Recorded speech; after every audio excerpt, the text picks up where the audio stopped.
Love Flamecraft like us and want even more from this dragony world? Well, excitingly, there's a 2-player puzzle game coming up, and here's 5 reasons why we absolutely love it.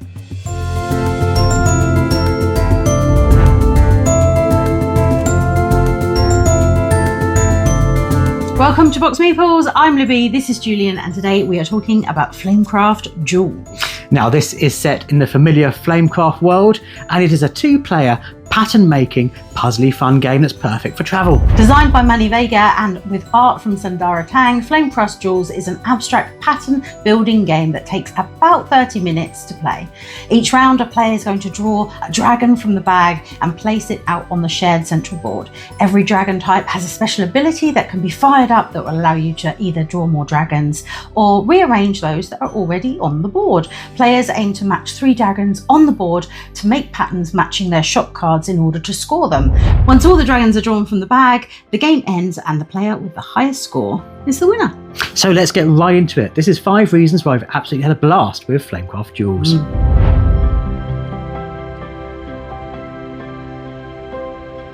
As we've said, this game is set in that Flamecraft world with all of those beautiful dragons and that incredible world building that Sandara Tang has done there, and this is just expanding that world even more. And we've got all of those familiar dragons that we already know and love, the potion dragons, the bread dragons, the iron dragons, all of those favorites are in there. And then with even more expanding in this world, there's lovely more shops. And I mean, the box art itself is beautiful, of course, but it's not just that artwork here. I think just as a whole package, the components and everything that we've got here, we've got these gorgeous dragon tokens that are really nice quality. We played with the deluxe edition, so do please bear that in mind. And obviously we've got the lovely latch and it opens out into that board straight away, very playable. I think that Cardboard Alchemy have really sort of spent some time in terms of making it something that's good for travel and works well to have that deluxe lovely components, but also that are very portable. We played it in a pub garden and also on a picnic blanket, and so that does really show how portable it is, but also staying gorgeous. Yeah, I think Cardboard Alchemy have got this reputation recently of really deluxifying their games. We've seen that with Flamecraft. And it's certainly true here. Everything about this deluxe edition kind of just oozes quality, and it's such an enchanting piece just on its own.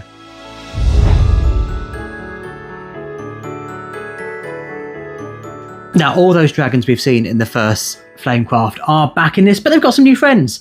They have dual dragons, which certainly is implied in the name. Now, what's special about these dual dragons is that they have 2 kind of powers. They can be both a meat dragon and a bread dragon, or a steel dragon and a diamond. And they're fused together, which gives a huge amount of versatility in the game. Now, when you lay these dual dragons down on the board in your turn, they can act as either element, which gives you a real leg up in trying to solve the problem of scoring those shop cards. And more importantly than that, you can also use either power of them.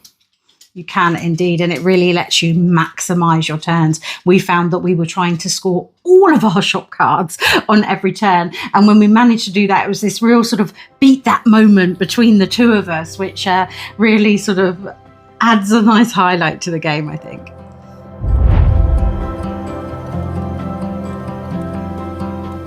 So we mentioned dragon powers in terms of the dual dragons, but every single dragon that you pull out of that bag is going to have a special power. So for example, the bread dragon is going to let you have basically a whole nother turn. You can pull another dragon out of that bag and place that one on the board. If it's another bread dragon, guess what? Another turn. And using these abilities, so the green dragon, for example, lets you use the ability of one next to where you've placed it. There are dragons that let you move other dragons, swap other dragons, do all sorts of different things.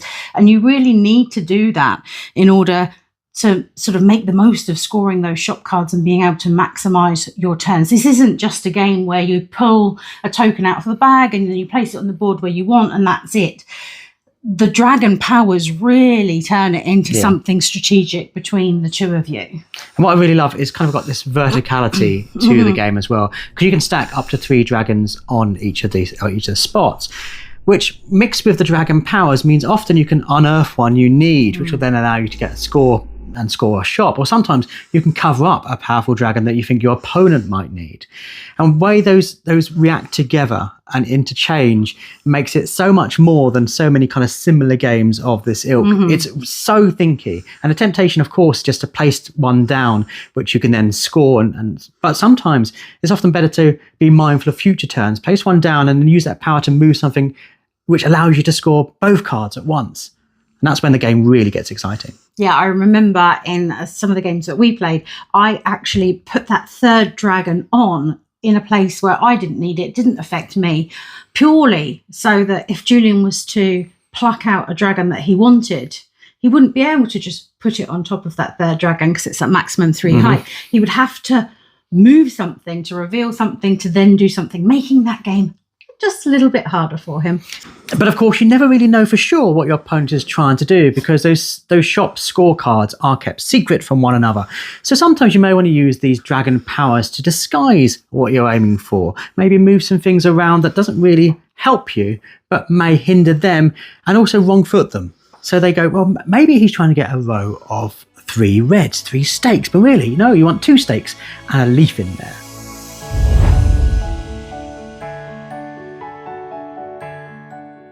There's nothing more satisfying in Flamecraft Duals than when you get that chain reaction going. Kind of already covered on it, but drawing those bread dragons and then get to draw another bread dragon and another one, potentially up to 6, and filling that board with everything you need to satisfy both of those shop conditions. There's few things more satisfying than being going boom, boom, combo, I've done all of my shops. But what if you can't do the shops? What if you're looking at the board and all of the things you need for it are covered up by other tokens? Well, what then? Fortunately, there is, of course, this coin that you can tactically use to then draw 2 additional shops. And then you can choose which of the 4 you then want to keep for later scoring. Yeah, that can really help you out. It helped me out an awful lot. I think particularly earlier in the game when there's less options around, or perhaps towards the end of the game as well, when a lot of things are buried and it's difficult then to get them back out again.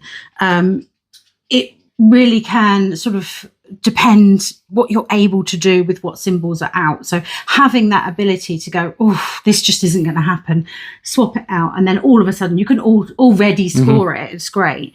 But I do tell a lie. There is one thing that is more satisfying than a combo, and that's when your opponent unsuspectingly lines up all of the dragons in a combination that allows you to score on your turn. That is fantastic. Yes.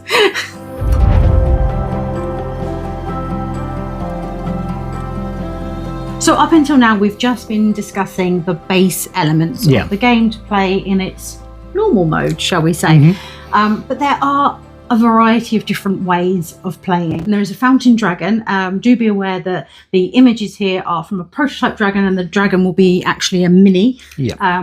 But basically with the fountain mode, you have the 6 element of dragon cards out, and they all require you to have 4 in a row of that single element. Both players can see all 6 of those cards during the game, and you start playing as usual.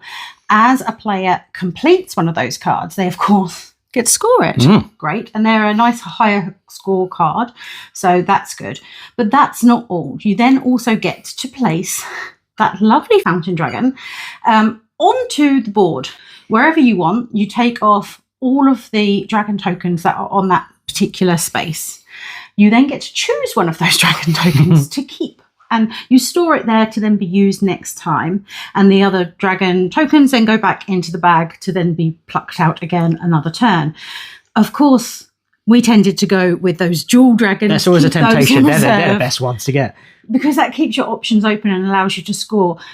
But then what also is happening is that fountain dragon is effectively blocking off a space on the board. And that can be quite key in terms of people being able to make those combos, or even being able to make another set of 4. If it's in the center, for example, it can then be quite tricky to try to get your 4 in a line to then be able to score another card. I mean, at one point during the game, I know that I ended up putting 3 steel in a row, and I was hoping and praying that you, on your turn, wouldn't then be able to get that fountain dragon and then have that card to score. So it does open up another world of thinky decisions and risk taking as you play. It's always a bit of a worry when you score 3 of these in a row and you know that fountain card is still available, because that's a dicey option, trying to score that one. But that's not the only kind of additional element you can introduce into Flamecraft Duals. There's also the fancy dragons, which is obviously a phrase you'll know if you know Flamecraft really, really well. Now, what these do is add a little bit of spice to your game. You choose one each. And each of these add a unique twist onto the game. And there's a whole kind of diverse selection that you can add in there. A lot of them give you an extra options when you choose to play your coin. So normally you would, as you were saying earlier, you would take 2 more of the shop cards and then look at the 4 you then have and have 4. But a lot of those dragons then give you another option of something else to do. So it makes a new use for that coin. And they can make the game much, much more complicated. They can make it much more aggressive, or they can make it just a bit friendlier. Just all sorts of things. But we had a great combination when we were playing, where we had the always popular Buddy, which I think is he's the winner of this game, because what he adds to the game is himself. And he acts as a wild card. He's all elements at once, he's all colours, and when you have that down on the board, you can obviously score your shops easier. But he's also risky, because then he's on the board, which means he can be used by your opponent to also score. So and then if you then score a fountain, and then you can go and take Buddy and then reuse him, and he gets moved around a lot because he's just so key. So that was really fun. And the dragon I chose in combination with that, bearing in mind we were playing fountains as well, we went a little bit crazy. Was I chose the option where you can actually have 3 shops in play all at the same time. So we were actually in a position where we were both vying, hoping, praying that we might actually be able to score 4 cards on every turn. The 3 cards in front of us, which is one more than usual, plus the fountain cards that we had in play. I think someone achieved that. You did. It was such a great score, because obviously, the 3 individual ones, they score over 2 or 3 points at the end of the game. And then, of course, you've got your fountain cards. So getting those all together with a masterful placement of that Buddy was fantastic. I think you knew at that point, there's not much coming back from this. Yeah, I knew that game was in the bag for you at that point. Yeah, and it's things like that. These cards allow you to scale the game. If you want a lighter game that is less complicated, stick to the base one. Don't add in this fountain and the fancy dragons. But once you get used to playing the game, and you will play it over and over again, because it's very Moorish. Yeah, immediately having played it the first time, we're like, right, let's play again. Let's play again. Let's add this in. Let's try this way. Let's do this. Yeah. And it's compact, so you can take it with you traveling, and you'll just be playing it over and over again. And then you need this extra element, this extra amount of complexity, just to keep things different. And there's such a variety by using the different combination of cards that it's going to be tricky to have the same game twice. And that's amplified by obviously the drawing of tokens. And a big bugbear of me in games like similar games like this is that you are at the mercy of that random draw, and it doesn't feel like you're in complete control of your destiny. But by having those powers, those dragon powers, means you can adapt what you're drawing. You're not committed just to that one. You can place it, and then maybe you have to draw 3 and choose one, and that just opens so many possibilities to keep you thinking, keep you engaged. Yeah, we absolutely adored this game, and I've also played it solo, so you will hear more from us about the solo play as well. But that was our 5 reasons why we adore Flamecraft Duals. Now, if you want to see that solo mode come up in a future video, do make sure you are subscribed to our channel. We post a video right here on YouTube at least twice a week, and we are always talking about board games. We do indeed. And get involved in a discussion down below.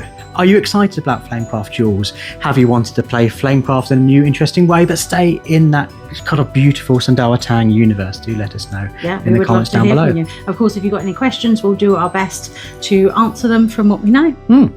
But as always, thank you so much for watching. Bye.